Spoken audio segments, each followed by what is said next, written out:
జూబ్లీహిల్స్ ఉప ఎన్నికకు సంబంధించి కౌంటింగ్ కొనసాగుతోంది. కోట్ల విజయభాస్కర్ రెడ్డి ఇండోర్ స్టేడియంలో కాసేపటి క్రితమే బ్యాలెట్ ఓట్ల లెక్కింపు పూర్తయింది. హోమ్ ఓటింగ్కి సంబంధించి బ్యాలెట్ ఓట్లు మొత్తం 101 ఓట్లు పోలయ్యాయి. ఈసారి పోస్టల్ బ్యాలెట్కి ఎవరు లేదు కాబట్టి హోమ్ ఓటింగే ఉంది. అంటే ఎవరైతే 85 ఏళ్ళు దాటు వృద్ధులు కానీ దివ్యాంగులు కానీ వాళ్ళకి సంబంధించి హోమ్ ఓటింగ్ 101 ఓట్లు పోలయ్యాయి. దానికి సంబంధించిన కౌంటింగ్ పూర్తయింది కాసేపటి క్రితమే.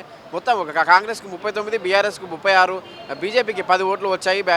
ఈ హోమ్ ఓటింగ్ ఓట్లలో ఇందులో కాంగ్రెస్ ముందంజలో ఉందని చెప్పుకోవచ్చు. ఎందుకంటే 3 ఓట్లతోటి బీఆర్ఎస్ కంటే కాంగ్రెస్ ముందంజలో ఉందని చెప్పుకోవచ్చు. 39 కాంగ్రెస్కు, 36 బీఆర్ఎస్కు, 10 ఓట్లు బీజేపీకి వచ్చాయి. మిగతావన్నీ ఇతరులకు వచ్చాయి. అయితే షేక్పేట డివిజన్కి సంబంధించి మొదటి రౌండ్ షేక్పేట డివిజన్కి సంబంధించి ఓట్ల లెక్కింపు కొనసాగుతోంది.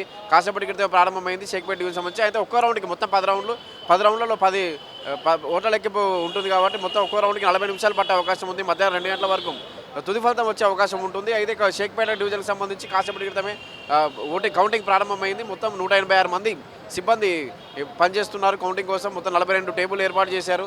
21గా 2 వరుసల్లో టేబుల్ ఉన్నాయి. మొత్తం కౌంటింగ్ కేంద్రాల వద్ద ప్రధాన పార్టీల అభ్యర్థులు కూడా చేరుకున్నారు. బీజేపీ నుంచి లంకల దీపక్ రెడ్డి, బీఆర్ఎస్ నుంచి మాగంటి సునీత, కాంగ్రెస్ నుంచి నవీన్ యాదవ్ కూడా చేరుకొని లోపల ఉన్నారు. అయితే ప్రతి పార్టీ నుంచి ఒక ఏజెంట్ కూడా లోపల ఉన్నారు. మొత్తం ఒక్కో టేబుల్ దగ్గర 3 అధికారులు కౌంటింగ్ 42 టేబుల్లో ఒక్కో టేబుల్ దగ్గర 3 అధికారులు ఉన్నారు. ఇది బ్యాలెట్ ఓట్లకు సంబంధించి ఇది విషయం ఏంటంటే కాంగ్రెస్ ముందంజలో ఉంది. బ్యాలెట్ ఓట్లో 3 ఓట్ల తేడాతో బీఆర్ఎస్ కంటే ముందంజలో ఉంది. 39 ఓట్లు బ్యాలెట్ ఓట్లు వచ్చాయి హోమ్ ఓటింగ్కి సంబంధించి కాంగ్రెస్ పార్టీకి, 36 బీఆర్ఎస్కి వచ్చాయి, 10 ఓట్లు బీజేపీకి పడ్డాయి. అయితే షేక్పేట డివిజన్కి సంబంధించి ఇప్పుడే కౌంటింగ్ ప్రారంభమైంది కాబట్టి షేక్పేట 40 నిమిషాలు పట్టే అవకాశం ఉంది.